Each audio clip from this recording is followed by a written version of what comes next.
right.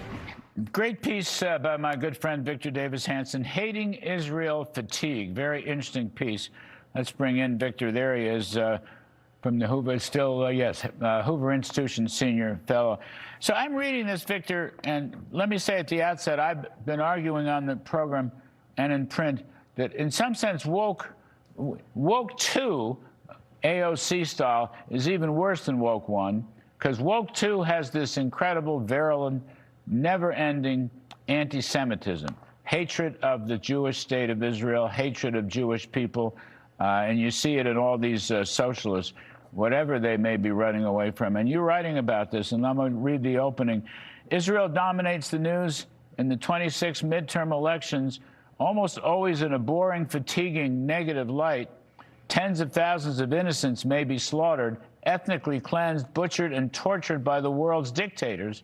Yet an overwhelming and obsessive abhorrence is reserved for tiny, democratic Israel. I mean, I think this is a terrible thing. I somehow can't believe it, but that's the reality. We're seeing more anti-Semitism now from the left, socialists, than ever before. Yeah, we are. I mean, woke 1 was bad enough. I mean, they abolished the SAT scores. They rioted for 5 months. They wanted to defund the police, but this second manifestation, I mean, ban the Pentagon, destroy the Senate, all these fundamental, bring in 2 new states, destroy the Electoral College, but especially we hadn't really seen anti-Semitism like this since the 1930s, and it's incoherent and illogical. They don't, when they present reasons for their hatred of Israel, or Jews in particular, they never give us any real reason. They say apartheid, and then you say to them, well, in most Arab countries, Christians have to worship in segregated communities. Or they say ethnic cleansing, and you think, well, you must be talking about the Armenians that just were ethnically cleansed from Azerbaijan. Or they talk about genocide, and you think, well, yeah, there's genocide in Nigeria, there was genocide in Somalia. And then they talk about, you know, colonialization, and you think, well, are they talking about what happened to Tibet when it was absorbed by China? So you don't really, they never explain, except it's always this little tiny democracy, and it makes no sense. Of 18 countries in the Middle East, it's the only constitutional consensual society, and all the protesting they're doing, and all the way they talk, and all the way they dress, the left, they couldn't do that in any other Muslim country. Only in Israel, in the Middle East, could they protest the government or protest religious thought. Let me read you. It's just a deep, it's irrational. This is a great paragraph on that point, Victor.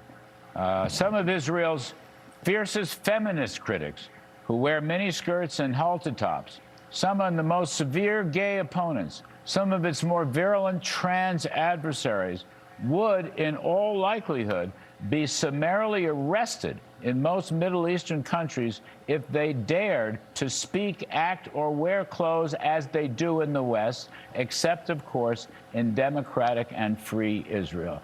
I mean, the inconsistency and the contradiction there is just mind-boggling.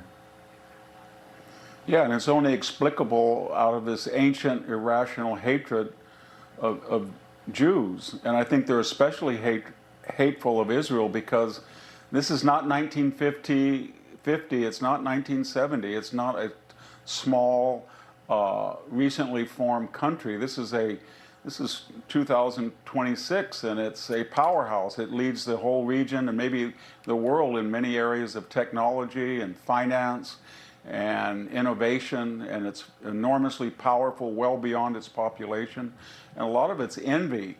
If Gaza, I mean, the Jews and Israelis left Gaza in 2006, that had marketable real estate on the shore of the Mediterranean. All they had to do was emulate Israel, or maybe even Oman or the UAE, and they could have made a brilliant tourist mecca or a thriving financial center. They had over $20 billion in international donation. And what did they do? They built a multi-billion-dollar tunnel complex for one purpose, is to kill Israelis. And there wasn't one Israeli within their entire confines. They'd all left. I mean, it and just Israel seems... supplied their electricity and everything.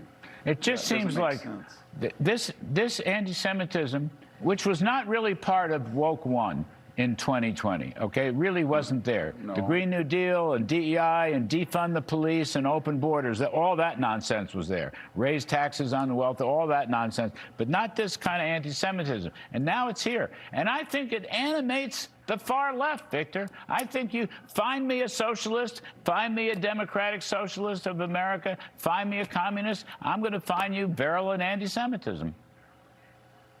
Yeah, but what do the most fierce anti-Semites have in common? Rashida Tlaib, Ilhan Omar, El Sayed, Hassan Piker, Zoran Mondami. Most of them come from affluent families. Not all, but most of them do. And they're first or second generation immigrants from Middle East failed states. And they come over here, and rather than repaying their host with gratitude for our magnanimity, they reciprocate with hatred of many of American institutions, but especially Jewish Americans in Israel. And they dominate the Middle East studies program, so they're inculcating a whole generation of college students, partly because places like Qatar have given in aggregate $50 billion to universities. And so we're brainwashing people at the earliest level, you know, for freshman year in college. They're hearing all these lies about Israel. Quite remarkable. Anyway, it's a great article, Hating Israel Fatigue. And I always say, Victor, you know, last thought, okay, fine, this kind of hatred and bigotry, you can start with Jews, Israel, you'll move on to Catholics, you'll move on to African Americans, you'll move on to Hispanics. You never know where this thing ends. Once it starts, it runs right. Hatred and bigotry knows no limits. No limits. That's a very important reason to keep these DSA types out of power. Yeah, absolutely.